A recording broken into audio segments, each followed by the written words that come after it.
Hello, hello, hello, and hello. Welcome to Wallaby Wonders Woo Sanctuary if you're watching on Rumble, and welcome to Delphi Dawn channel if you're watching on YouTube. It's about time. I've been absent for 9 days or 10 days since I've done a reading. I actually was resisting doing readings for you for a couple of reasons. And one was that my own energy was a little bit low, and I just didn't want to transmit low energy for you, basically. But then I looked at why was my energy low, and I noticed that I was preoccupied a bit mentally with what's going on in the world, in the news and all that sort of thing, which is all pretty extreme, you might have noticed. And I noticed that I didn't want to be giving difficult messages. You know, nobody wants to be the bearer of uncomfortable news or bad news or whatever, and my senses were picking up on a lot of difficult things. So, in order to deal with that, I decided to deal with working on what's keeping the energy low and what's, where the resistance is, which was about systems collapse. I've noticed that systems are collapsing everywhere around us. So I asked the sage if we could have some advice on coping with systems collapse, and the sage was 3 yeses all for that. So that's the subject of today's reading. Advice from the sage on coping with systems collapse. So I'll just get into it and start throwing these coins and see what we get, shall we? Because nobody wants a forever intro. Okay, so we have 2 heads and a tail. It's a broken line, yin line. We have 3 heads, which is a yang moving line. Now we have 3 heads, which is a yin moving, 3 tails, which is a yin moving line. So we have the abyss in the lower trigram already, water. Okay, now we have 2 heads and a tail, which is a yin line, not moving. Now we have 2 tails and a head, which is a yang line. And one more. Okay. Yin stable line. Okay, so already we're dealing with a difficult situation because the hexagram we have here is 29, which means basically danger. It's abyss upon abyss, water upon water. Okay, and it changes to hexagram 39, which is it 39? I think it's 39. Obstacles. Difficulties. So just draw that for you so we know where we're up to and show you the picture.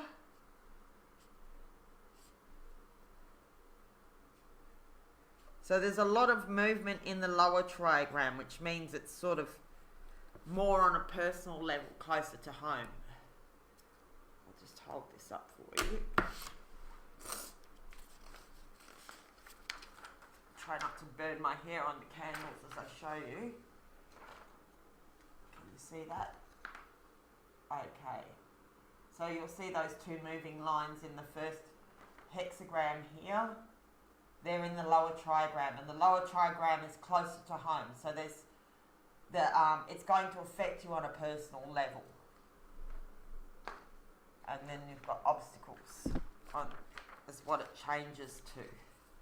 So I'll just see if there's another hexagram to go with that. Is there another hexagram to go with this, Lord? No. Okay, we're keeping it simple today. Thank goodness, because these readings have been getting really long. Now, I'm learning as I'm going along, so I won't be reading as much from the text of the books. I'll just try and get words that jump out for you and move the moving lines, because I don't want this to take all day. I'd like to get back to do the next reading before too long. So we have hexagram 29, which in this book, the Taoist Master Alfred Hung, 29 is called, let's see, Khan, which means darkness. It's water above water.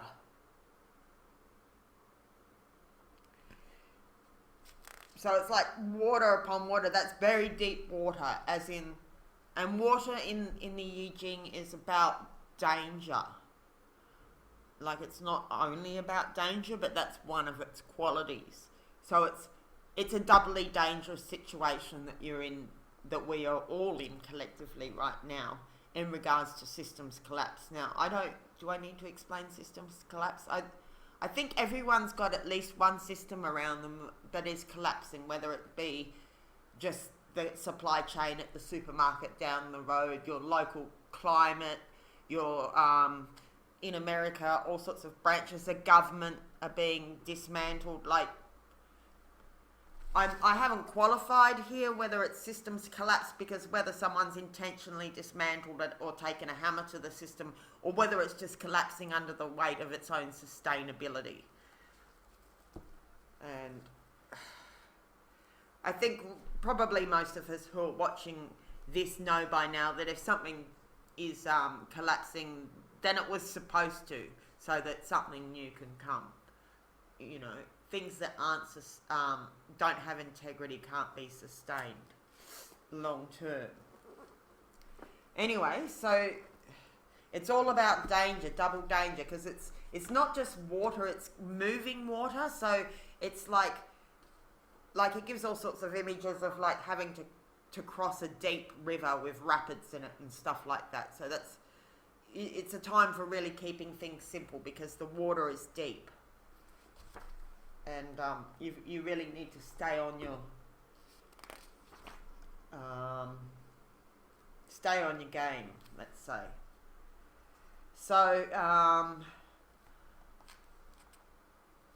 I won't read the main text because that's 2 pages long. I've basically just explained to you that it's about moving water. It's danger upon danger. And it also will mean that for some people water is a danger. I'm like just in the news today. I mean, this will be a timeless reading, but as I am reading this,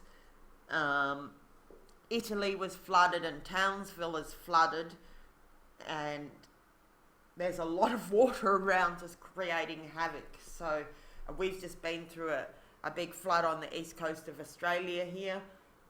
So water is entirely appropriate, not just symbolically, but in a very practical fashion for some people.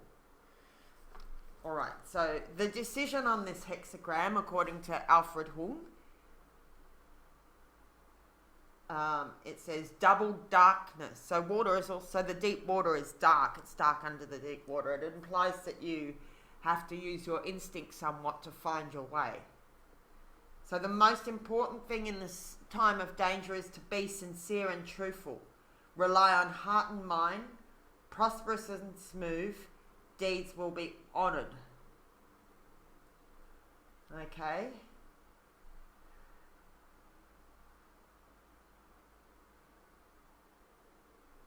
So I'll just prick out some key phrases here. It said, kings and princes took advantage of these dangerous situations to protect their realms.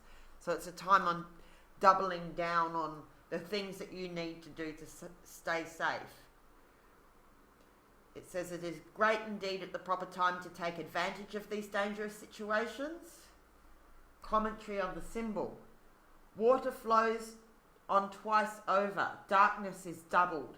In correspondence with this, the superior person cultivates and practices virtue constantly and responds through teaching. Okay, so there we have our first instruction, is to cultivate and practice your virtue constantly.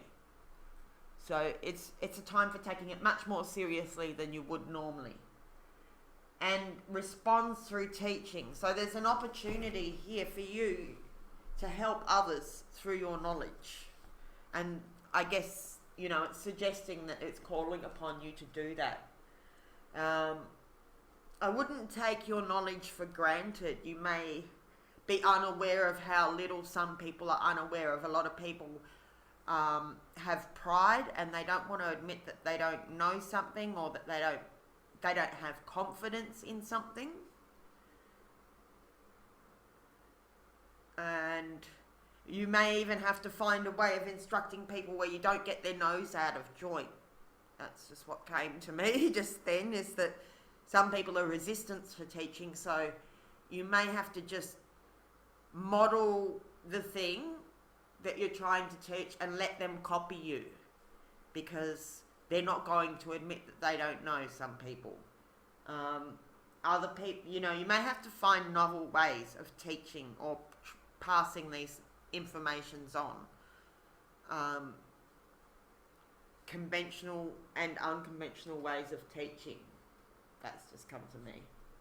Okay, so you have a moving second line. So it says, darkness.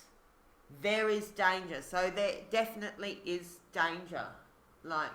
Because we're talking about system collapse, I'd suggest that it's a danger it's in the lower trigram, which, say if we were dealing with chakras, it's like your bottom chakras. So, which I've never actually made that connection myself before, but I just realised that that's the case. So that's almost like, it's your root chakra or your sacral chakra. So, and then you've got the third line, which would be, there's only 6 lines in the hexagram and there's at least 7 chakras. But it gives you a vague idea. So, these lines, they're sort of to do with your will and your creativity and your stability. So that's where it's going to be affecting you. So it says, third 6, coming or going, darkness, darkness, danger, just wait. Already fallen into a pit within a pit, do not act. Coming or going, darkness, darkness, any effort ends without success. So, you've got 2, well, I guess it's just saying basically just do the basics. It's going to be enough just to keep the basics together. And that you are already in danger. There's some danger you're already in. That's probably structural to do with the world. It may not be personal to you. Just because of the nature of what we're asking about. Systems are collapsing all around us of one sort or another. And that can even... Sorry, I just had this as I... meditating on this as I was getting ready to do the reading. The bodies are a system too. Some of us are losing people close to us for whatever reason. And you will see as somebody transitions from the 3rd dimension into the next dimension, as they leave their body, their systems within their body collapse. So that's a sort of that's a sign that someone's about to transition, is that their systems within their body start collapsing. If your kidneys or your heart or your lungs are not working, that leads, because all those things play into each other. It's a holistic system. Once you start getting a couple of organs shutting down, it's not long. So, even in that situation, it's it's not a time to try and do a lot. But, so this implies that there already is darkness that we've fallen into, a pit within a pit. So that sounds rather drastic, and it's most unpleasant. And it's saying any effort ends without success. So it's not even really worth trying to do certain things. I think really this is just about treading water, in a way. Just keeping your head above water will be enough. If you can manage that, you don't have to strive for brilliant things at the moment. You just have to keep yourself safe, and being clear about that will probably help you to navigate, because you won't be taking unnecessary risks that are pretty much doomed to failure. Now, this is not to say you can't do anything, but it's just little things. You best just strive for your little things, a series of little things. So it's saying that you can obtain these little things, lots of little things, but any great effort, it's not the time. It's a timing thing, right? So that's from that book, The Moving Lines. Now we've got the R.L. Wing book, which I've read so much that the covers come off. So in this one, 29, is called Danger. So it's just reaffirming that this is a time of danger, which is obviously why I didn't want to do a reading, because I felt that before I threw the hexagram. Nobody wants to deliver an unpleasant message. But it's forewarned is forearmed, you know? So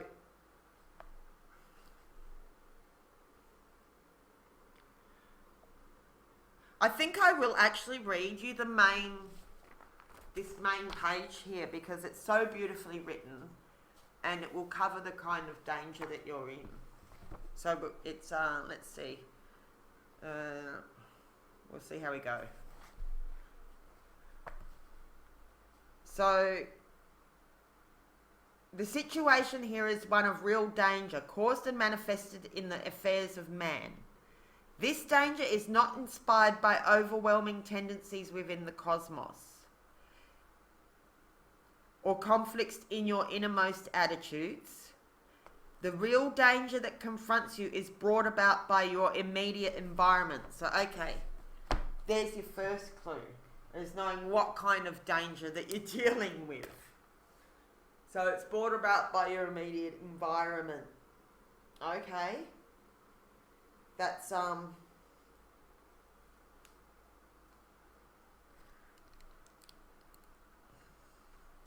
good to know. I mean, it's not what we want to hear, but it's good to know. Okay. It will take skill to overcome the difficulties, but managed properly, this time of challenge will bring out the very best in you. So, okay, that is part of the cosmic purpose of danger, is to sharpen your wits and make you stronger, and make you draw on your inner resources, plus also bring you closer to the cosmos, or to God. You know, because how many people cry out to God when they're doing really well? No, they don't. They often, it's when their situation is quite drastic that they remember to reach out to a higher power, or their ancestors, or however you want to frame that. Because I'm aware there's people of different sort of faiths that watch these readings. I'm not going to tell you how your relationship with God should be, but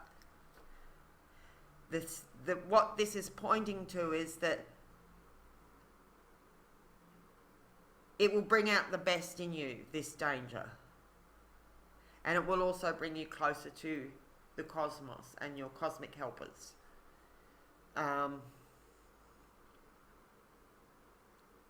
The Chinese text points out that if you can act with confidence and virtue, whatever you do results in success.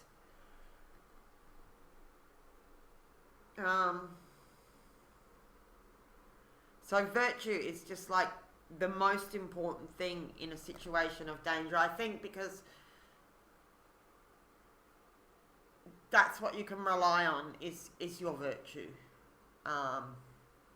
You can't actually rely on people, places, conditions, situations, or things.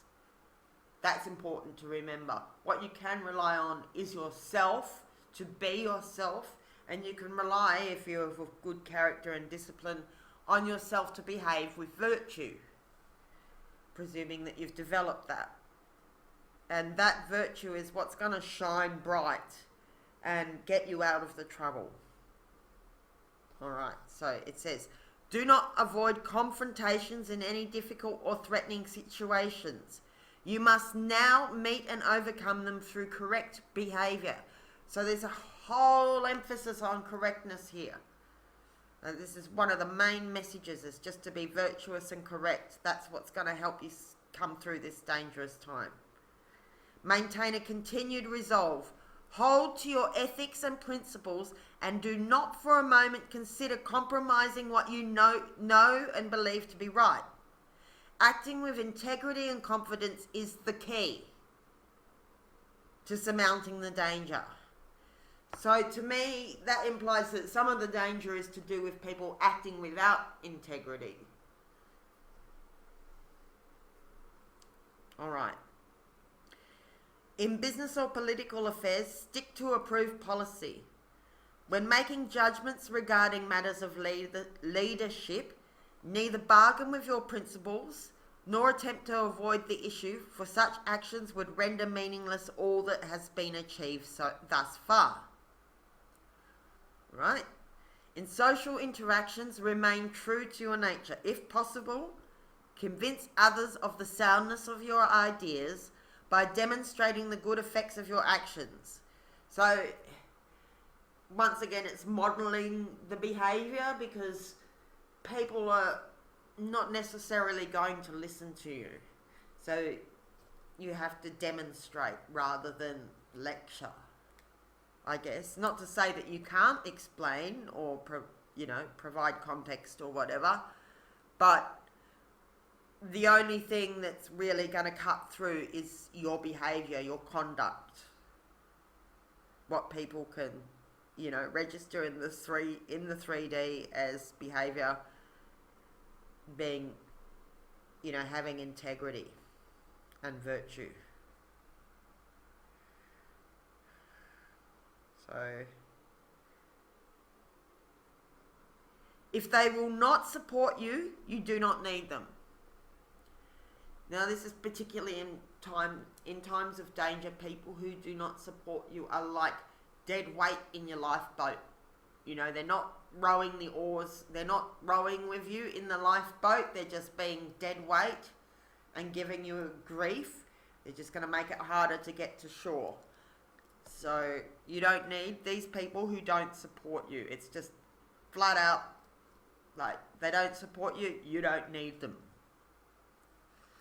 I mean, whether they need you or not, that's another thing.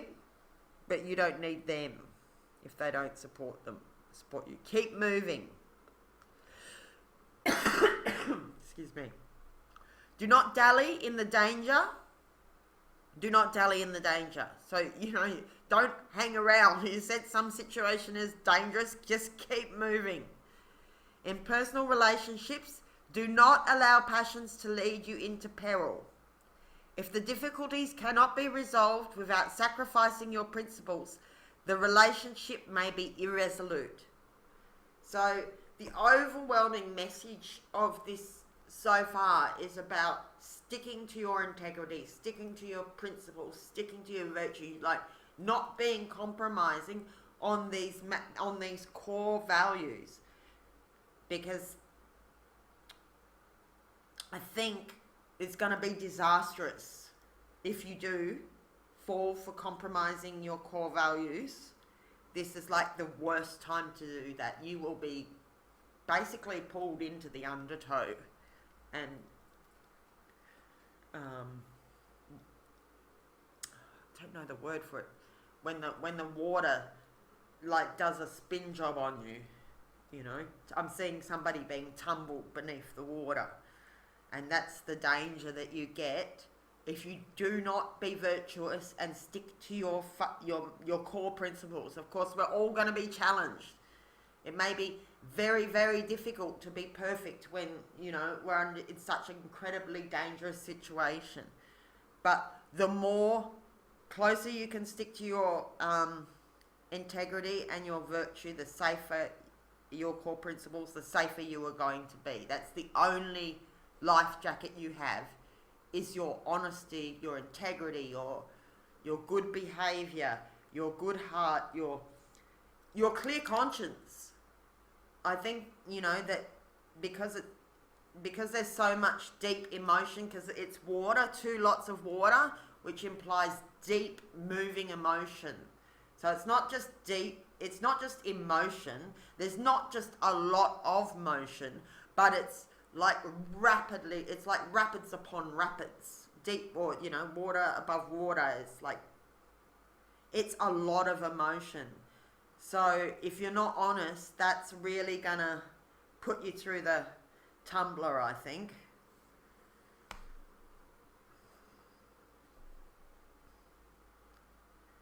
The time of danger can be especially good for inner development. So this may be a time that there is not a lot you can do to affect the outside world.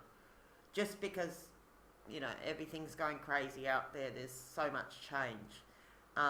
But it's a really good time for working on your inner development. That's what you can work on when you can't affect the outside world in the way that you would like to. By holding to fixed and virtuous ethics, by maintaining your inner vision and ideals, all things will fall into a steady, tangible perspective. So it's a bit of a patience thing, this. It's kind of like you're going to have to wait for the danger to pass, which is confirmed by the next hexagram 39, which is all about waiting as well. So I guess it's kind of a time to hold your nerve. Just stick to your guns of what is most true, most important, I just got true twice. Like, stick to the truth. What you know to be true. Like, you need to hang on to the truth like a lighthouse. Like, you're out like the seas are raging at the moment. And you need to focus on that lighthouse of truth, integrity, virtue, good conduct. Like, that's the only thing that's going to keep you safe. Like, this is a real time of danger. There's just no doubt about it, particularly with the next hexagram as well. It's like a prolonged period of difficulty and drama. It doesn't actually say drama here, but that's what I get because there's so much water here that people are going to be emotional.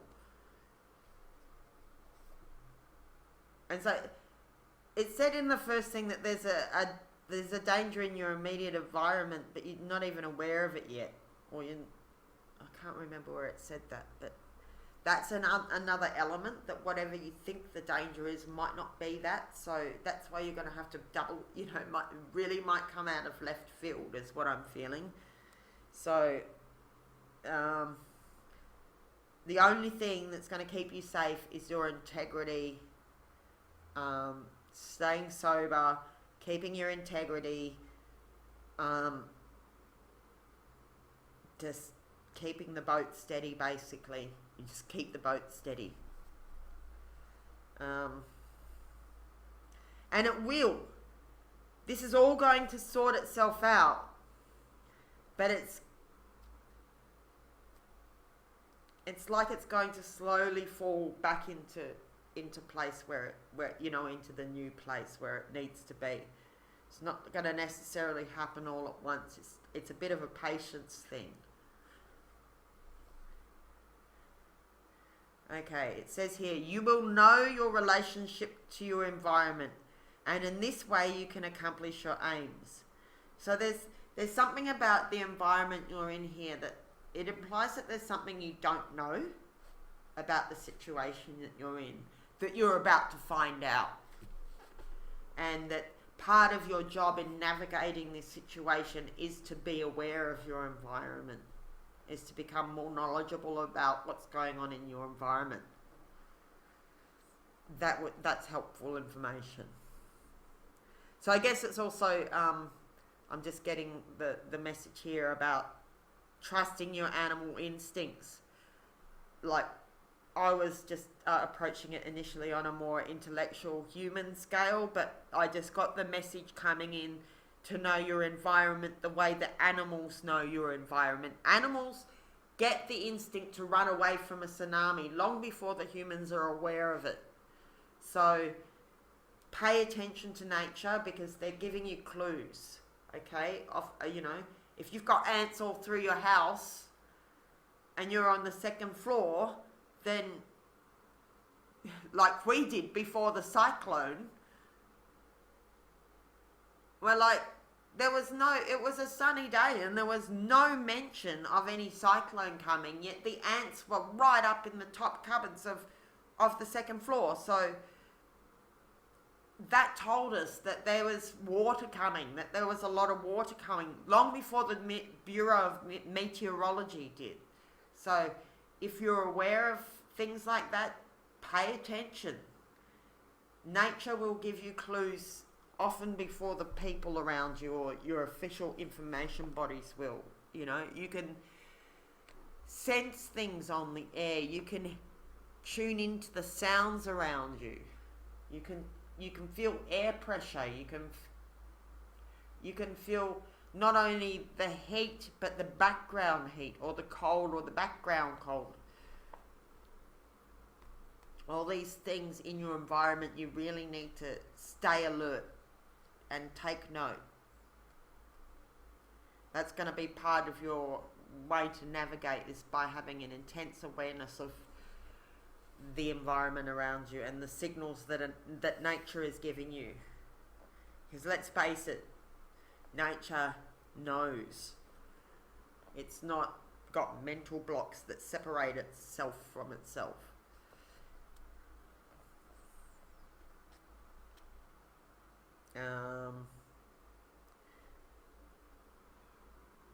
Although subjective, you will know your relationships to your environment, and in this way you can accomplish your aims.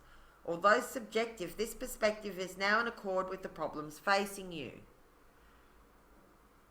Additionally, by persevering in high-minded conduct, you become a living example to your family and fellow man. Through the consistency of your actions, you guide and inspire others in the handling of their own affairs. Okay, so what I just flashed on then was contagion. Social contagion, emotional contagion, like the 100th monkey syndrome as well. Like once 100 people know something, then other people just get the same idea, even if they're separated by time and space.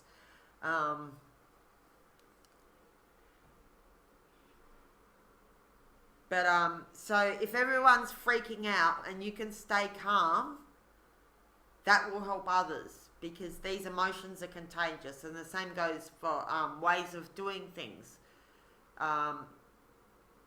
If you have a response to an emergency that's very effective and somebody else sees you doing that, they're going to copy it. When everyone's losing their heads, if you bring the attention back to what matters, bring the focus back to what matters, that helps other people to focus too. If you decide to act with utmost integrity, then people who are vacillating, not knowing whether they should act with integrity or not, you're going to pull them closer to acting with integrity. It's just, all of these things are contagious. Ideas are contagious. Emotions are contagious. Confidence is contagious. Even wisdom is contagious. So be aware of the effect that you can have on others just by keeping yourself steady and calm and virtuous and focused on the important things. I think during times of collapse that there will tend to be people who just go off into some kind of self-destructive nihilism, like, oh, everything's going to crap, we might as well just party to the end of the world and not try and fix anything and just abandon all our principles and all of that. That will be a real tendency for some people. So if you can not do that, you're going to help people who don't really want to go in that direction not to go in that direction. They can hang with you, they can cling to you if you are good and upright. and you can form a center of gravity with other people who are like-minded, like we, to raise the frequency, to keep the integrity good, to keep stability, or, to protect children is what I'm just hearing. That's going to be important for someone, is to keep the children protected too. Basically, just how you behave is a vote. What you cling to is a vote in the cosmos. So, if you want the cosmos, the environment around you if you want the people around you, let's say, to behave with good character, you have to model that yourself. You have to be a center of gravity like that to help other people from drifting. I'm not saying that that's your moral obligation to do that. I'm just saying that that's what happens. If people are very much influenced by the behavior of people around them, like it's just like if you're trying to give up smoking and you're hanging out with a bunch of smokers, it's not going to be very easy. So if everyone's smoking and you're a non-smoker, the other person who wants to be a non-smoker is going to come and hang with you. And I'm just using that as an analogy for behaviors and integrity and stuff like that. There's going to potentially be a lot of opportunists out there who see situations of collapse as an opportunity to do morally degraded things. And they are going to try and lure others into that sort of depraved behavior. And the more people who can stand in good ethics, the more we can keep in the good ethical side of the equation. Hopefully 51% at least of humanity will cling to love and goodness and stop us going down the tube and having complete and utter devastation for our planet. Like, it's not just us we need to protect, it's the children, it's the animals, the environment, and all of that is helped by you staying in virtue. So this is all about virtue. Like, every second or third word in this thing is virtue or integrity.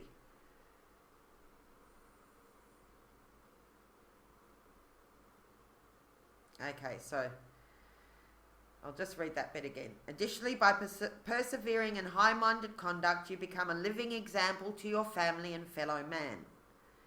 Through the consistency of your actions, you will guide and inspire others in the handling of their own affairs. This in turn will create order and dispel danger within your milieu. Thus you are protected. So you're basically going to have to be garner protection by being upright and of good character and drawing that kind of energy and those kind of people to you to re-establish order. That's why it's partly about teaching, that line that you had before about teaching others through demonstration and modelling, because quite possibly they'll be losing their heads in times of danger. So if you can stay calm and centered, then you will be like gravity. They will, people who want that energy will gravitate towards you, and then you can create a bigger centrifugal force. I don't even know if that's technically correct, but that's what I heard. Okay. Frequent encounters with danger are a part of life. Beyond making you inwardly strong, familiarity with danger, like the near brush of death, can install in you a profound awareness of the life force and the mysterious nature of the cosmos. Such heightened awareness can bring new meaning, determination, and richness into your life. So it's like a cosmic shot of adrenaline, really. It's going to be a bit of, when you almost, I have actually had quite a few brushes with death myself, and it does. It's when you escape death, it's very invigorating. It's like, wow, I nearly died, or I nearly lost everything, or I did lose everything, but I'm still alive. Now, what do I want to do? You know, like, it will help you get through your bucket list, for example. It will help you to remember what's important to you, what your priorities are. And will help you to sort the wheat from the chaff in terms of knowing what's not important, you know, what's just a trivial concern. You know, in a life and death experience, you're not really going to worry about how fancy your nails are, or whether you're wearing the latest fashion or something superficial like that. It really gets your priorities straight. All right, so your moving lines are second line. It says, the danger is great and it cannot be surmounted with one single action. Small, consistent efforts to stay afloat on a sea of difficulties are all that are possible at this time. Okay, so it tells you that partly so you don't give yourself a hard time. Like, if you're not achieving some mega project, some great big fancy thing that you had planned or whatever, don't be hard on yourself. This is a situation of the times we're in. It's a time of great flux. And just staying afloat on your boat is doing a great job. So, you know, do not give yourself a hard time, basically. If you manage to get through the day without breaking your principles, you know, being dishonest, anything like that, hurting anyone deliberately, you know, and you manage to maintain your position, keep your boat afloat, well done to you. All right. Third line. It says, you are surrounded by danger and you do not understand it. Any action will make matters worse. Maintain your principles and wait for the solution to reveal itself. So, I mean, I don't doubt this because I've had this line before and I've looked around me and I've gone, like right here, right now in this room, I do not feel like I'm in danger right now. But it's telling me it is, and it's never wrong. Like, it won't be something that you expect in all likelihood. It's something you haven't accounted for yet. And you do not understand it implies that there's information that isn't yet available to you that would help you to understand the danger that you're in. And so once again, all you can do is maintain your principles and wait for the solution to reveal itself. So it's not I don't think it's a time of actively going out and trying to seek solutions. It's like both ones talk about things falling into place and things coming to you. So I guess in a sense it's about developing that receptive state of mind where the guidance or the information can come to you. All right, so that's that. And then the next hexagram is 39, which is obstacles. Right? So in obstacles, you've got a mountain on the bottom, and mountain's about stillness, things that are very still, and then the water's on top of the mountain. And so basically in obstacles, the idea is that, once again, there's a big obstacle in front of you. It's like there's a mountain in front of you. And you can't climb over it. You can't climb under it. You might be able to get around it, but it's a long way.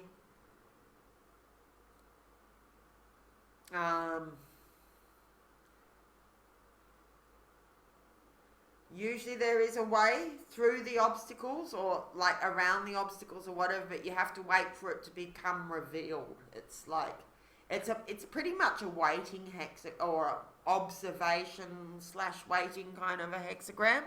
So I won't read the whole thing because it's just too long. I will read to you what it means to get this hexagram in its unmoving position though, which it says here. The upper trigram Khan difficulty blocks the progress of Ken, stillness, below. Ken meditates on the meaning of this obstacle. So that's what, when you find yourself with obstacles, it's suggesting that you need to meditate until you get a change of perspective. In its static form, the hexagram represents a situation that is blocked. And because the obstacles in your path do not give way, it is apparent that they are of your own making. So there's a clue for you. So it may seem like that the obstacles come from the outside, but there's something to do with your own inner attitude or your misunderstanding or a misperception that you have. Whatever the reason, you are blocking your own progress. Do not make the mistake of casting the blame elsewhere. Instead, use this opportunity for self-discovery. Find out why you are doing this and why you have chosen this path. There is a reason. I'll just see if there's any keywords we want to get out of this one.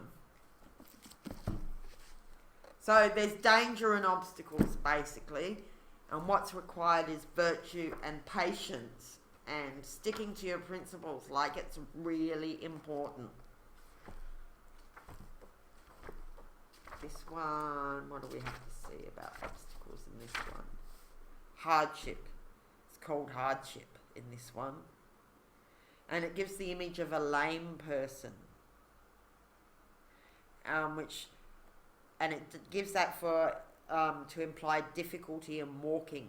Like, because if you're lame, it's very difficult to walk. So just doing the simplest thing becomes more difficult than it would be normally.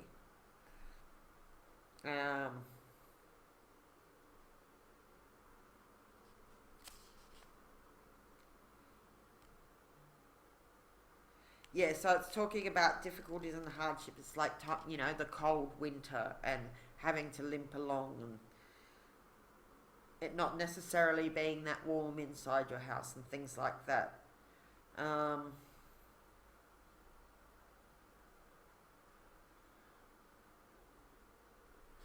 So, okay, there's a little bit here I think I'll read. It says, so this is just a passage that's in the middle of the main text, which stands out to me.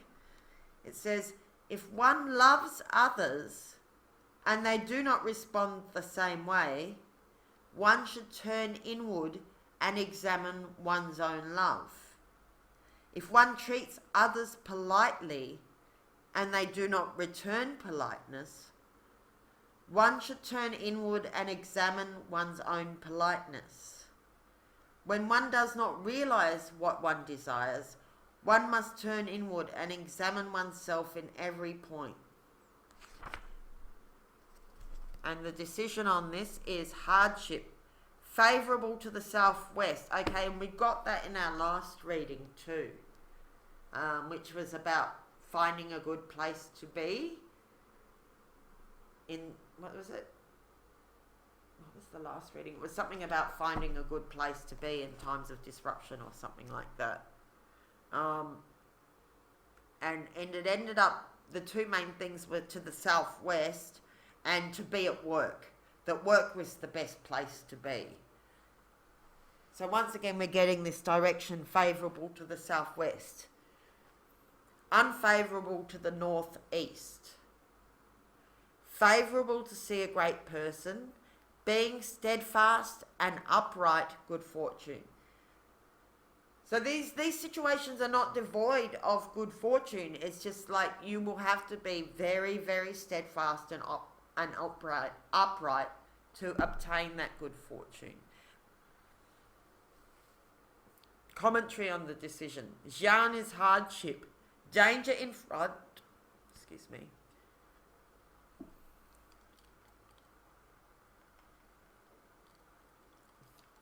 Seeing the danger and knowing to stand still. So it's like a halt right here sort of a thing. Basically, all of this is just alerting to you to stop and be very situationally aware, and possibly even to turn inwards, because it's all dangerous out there. Outside of you, there's all danger. So it's a good time to just keep your core golden.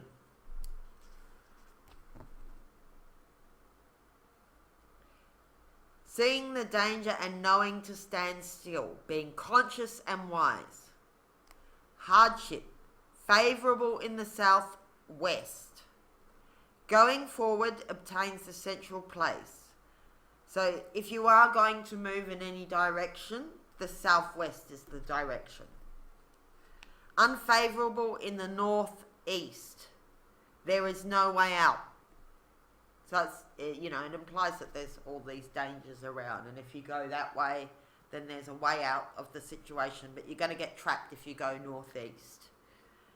Favourable to see a great person, that is as someone who's wise and virtuous. Going forward, there is achievement. So yes, they often the sage recommends that you consult with someone who you consider to be wiser or more experienced than yourself, or more favourable to see a great person could just mean consulting the I Ching again. So for those of you who have the ability, if you have an I Ching book, you might want to consult personally for yourself when you identify this danger, about ways to deal with it. So that's one way you can see a great man, or it could be your priest, or your doctor, if it's a physical issue. So the great man is someone who's qualified in the difficulty of your danger too. So it could just be an older, wiser person than you, who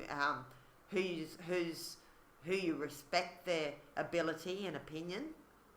But it could be something like, if you're having a health issue, then the great man is the doctor. If you're having legal issues, then seeing a great man would be going to see a lawyer or a barrister or a judge. If it was, I think you get it's somebody who's very qualified in the situation, on the issue at hand, who can give you sound advice.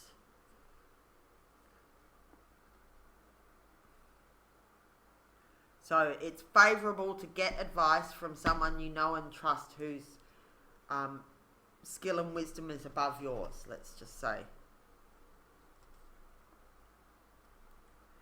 So if you go to see this great person, going forward there is achievement. So you will get some achievement from making contact with the great person.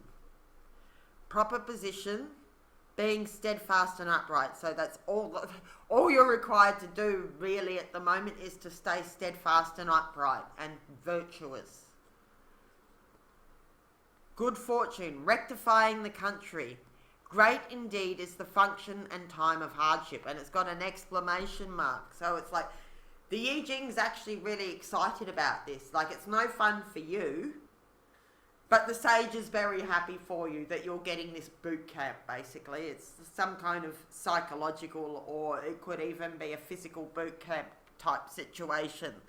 It may just be a time of pinching pennies and saving, or it may, but it's all supposed to harden you up, basically, and train you. Commentary on the symbol. Water on the mountain, an image of hardship. In correspondence with this, the superior person is introspective to cultivate his virtues. So that's the basic message of all of this, is it's a time for brightening your bright virtue and introspection. Just double down on all those good things you do. Anything that you do is virtuous, double down on it. If you're saving, save more. If you're walking, walk more. Drink more water. If you're reading wise words, read more of them. Just whatever you're doing that's virtue, keep doing that. Do it and do it more, and do it like your life depends on it.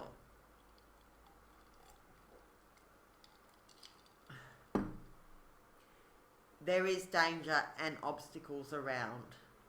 Whether you can see them now or not, they are there. It's very clear about that. You really have to watch your step. You know, it's sort of basically implying this is not the time to rush forward with some great risky thing. You just need to keep your boat steady and afloat right now. That's all that really matters. And keep your integrity.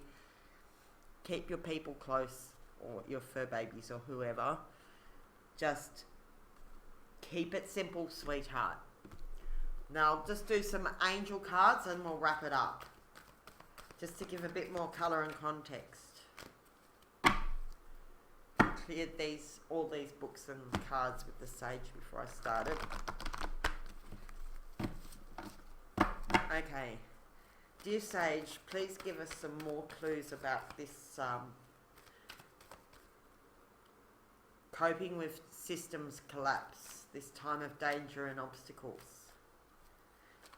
when we need to brighten our bright virtues. Because there's so many virtues too that you have that you can brighten, that you can double down on.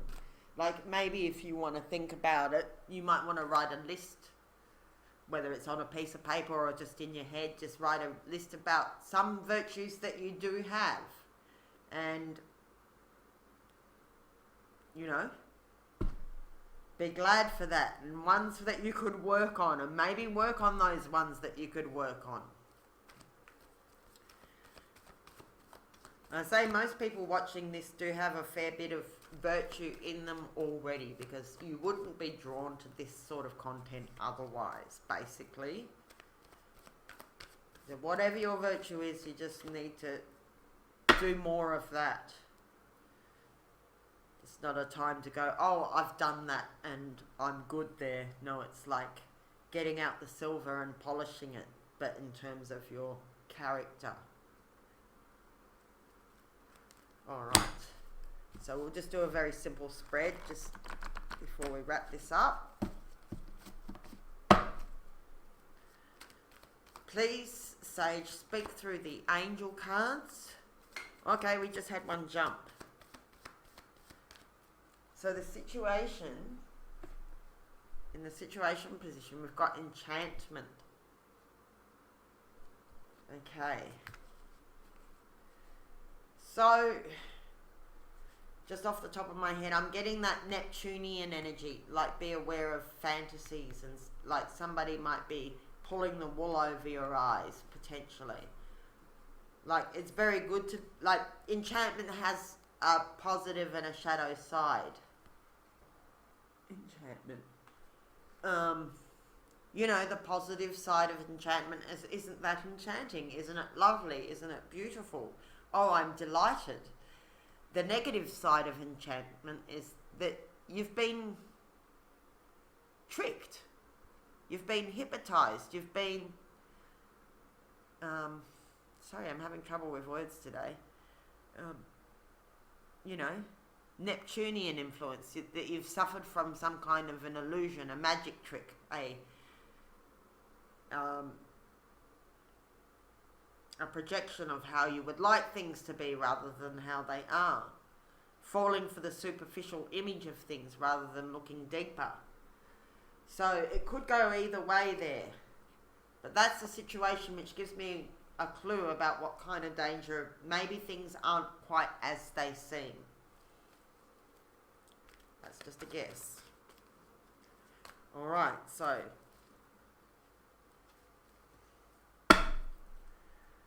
in the blockage or challenge position, please, Sage. Coping with system collapse. So what's the challenge here for the collective watching this video, please? Okay, that is 2 jumped out. I'll take them both, whatever they are. So we've got celebration and harmony in the challenge position. So, what could that mean? That there's a lack of harmony, a lack of celebration, or that some party might turn out to be a problem. Maybe there's gate crashes at the party. Maybe the party next door is very loud and disruptive. Or maybe there's just nothing to celebrate and no harmony in a situation. But so whatever it is, there's some kind of a challenge around celebrations and harmony. So either things are out of harmony and there's nothing to celebrate, or somebody is celebrating and that produces some problem for you. I don't know. But that's your challenge position. Now that's not exactly what I was expecting. Maybe you're not exactly in harmony with your environment, or your environment's not in harmony with you, or potentially.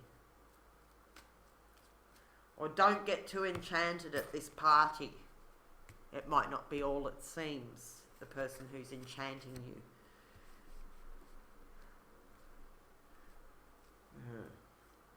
All right. Advice.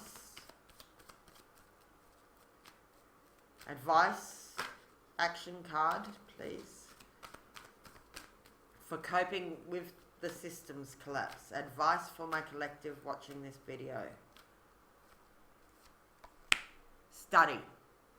Okay, that's actually explains all the pictures I was getting this morning. I was just getting pictures this morning before doing your reading about picking one book. I was imagining having to run with a run bag, and I was like, don't forget the book. And like, that's fairly obvious to me. I don't forget my one book. So I got that it was a message for you. Right? Pick one book you can take with you, whether it be on the bus, the plane, the train, you know, whether you're walking through floodwaters or whether you're moving some great distance, whether you have to wait for a long time in a difficult place, whatever it is. I think one book of wisdom that you trust and rely on to keep with you at all times that you can study. For me, I've got a favourite book. My favourite book I take everywhere. I don't have it with me right at the moment. It's my Carol Anthony Guide to the I Ching. And I just wouldn't leave home without it, basically. I wouldn't go anywhere for more than a day and not take that book with me. For other people, it may be the Bible or the Quran or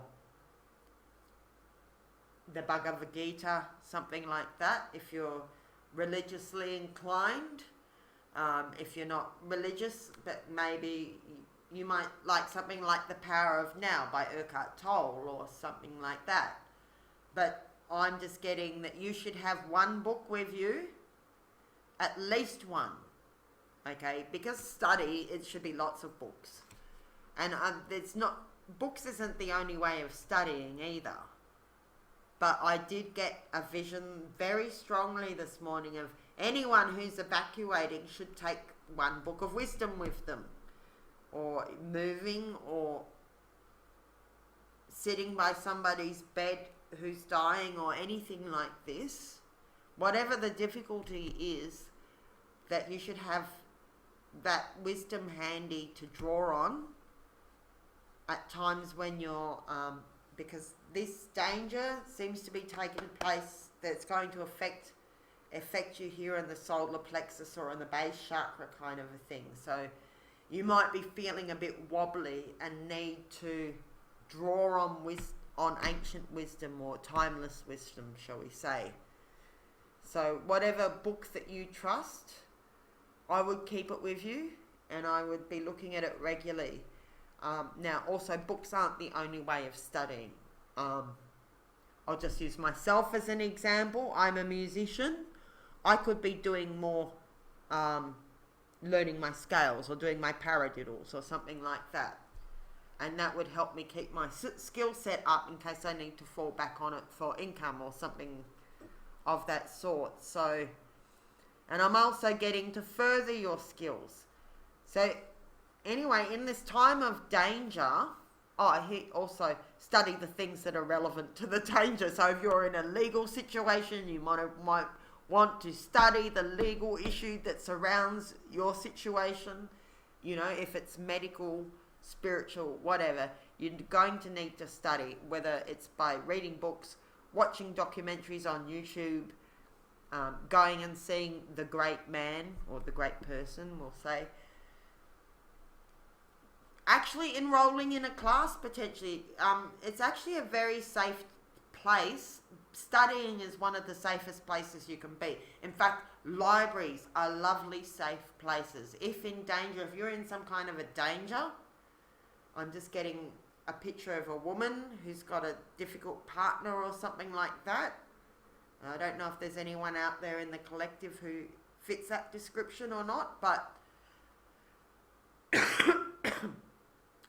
libraries are very safe places to go. While there's not that many libraries around anymore, but libraries are very safe places. Schools are very safe places. Learning places, they have a really good energy about them. If you're in the energy of learning, you're not in the energy you're not in the energy of destruction, say for example. You're not in the energy of debauchery. You're not in the energy of stealing or anything like that. There's basically, if you can stay in the student situation. Oh, and remember that you're a student. Okay, so that's the hidden implication there, is that not only should you study, but you should remember that you are a student. But study's going to help get you through this. I love it when the cards and the hexagrams I pull all tie back into the visions I was getting before the reading. That works as good confirmation for me. So yes, I was actually seeing myself with my book, reading my book every day. You can also, I'm just being told to remind you, if you don't like to read with your eyes, that you can get Audible or some other reading app. There's also free ones, like our local library. You can join their audio book club for free. So that's another way of studying. So you could put your headphones on and go for a walk if you can't bear to sit and study in a formal way. You can get on your bike with your earbuds on and study in that way while you ride your bike or whatever, or your pedal machine at home. You know, you can do your yoga and be listening to a lecture on over a speaker or something like that. You can be cooking and studying. You don't have to necessarily set a whole time and space aside. If you're time pressed, you can be taking in information, even subliminally, while you drive or sleep or stuff like that. But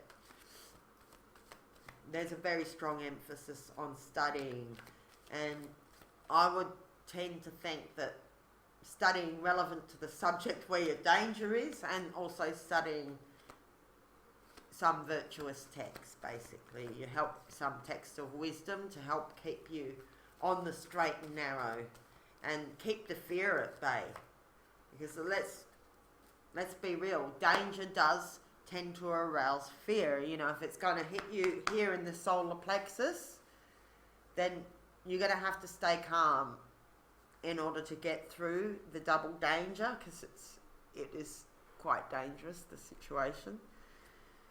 Sorry to be the bearer of difficult news, but there is danger around you, and so whatever it is, study's going to help keep you safe and keep you on the straight and narrow. And even places where you do study it tend to be very safe places. Like, you don't find drunk people in the library, generally speaking. And that's just an example. Like, a lot of the danger in my life has come through people on alcohol or other drugs. When they're off chops and they get funny ideas in their heads. Well, you're not going to find that in the library. You're not going to be exposed to that. So, we love libraries. We love schools right now. We love bookshelves. All these places are very safe. Lecture halls, being with a good teacher, being with your class. This is all good. Okay, so, oh, that one jumped. I'll put it back in though. It'll come out again if it's supposed to. Oh, we've got more of them. Too many, please. One card for the outcome having followed this advice. Or which direction is this all heading, please, Sage? For the viewer. So, the last card is emerging. So you will get through this. You will emerge from what to me seems like a bit of a study cocoon. A cocoon. Yeah, I'm just getting a bit of a cocoon. You need to kind of cocoon yourself a bit. There's danger in the environment that you don't understand, which will eventually show itself. And you will have to keep your boundaries quite tight for a while, psychologically, emotionally, energetically. Stick with your good book, whatever it is, whether it be the Quran, the Bible, the I Ching, the Bhagavad Gita. I don't know what you're reading. It may be your science. It may be your math syllabus. You know, there's a certain sort of safety in numbers. Whatever it is that you need to study, just keep going. Studying's going to keep you safe for a while. And eventually, it's all going to fall in. The solutions, because it's quite receptive, the advice was all about letting the solutions come to you and letting situations fall into place. So, the only real activity you have to do is to study and to stay virtuous and be a good role model for others. So that other people, you know, be a good centre of gravity to help hold things in the space of the good, so less people go off the rails. You know, some people who are inclined towards goodness can sort of group with you if need be, or it just take, even if they're not with you physically, they can take psychological or emotional strength from, you know, seeing somebody else being good and honest and virtuous and kind and loving and all these things that tend to go a bit out of the window when people panic.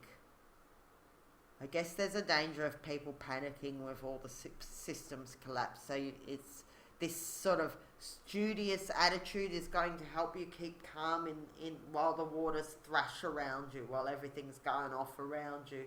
Can keep like this studio vibe going on. I just got study is also studio. So being in your studio, for those of you who have one, is a pretty safe space, I'm getting. Yes, study and studio, because you create in the studio, and creation is a pretty good place to be too.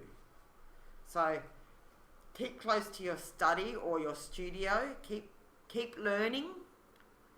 Keep turning inwards, whilst maintaining a very good awareness of what's happening around you, because there's something you are not aware of, and you're going to need to be.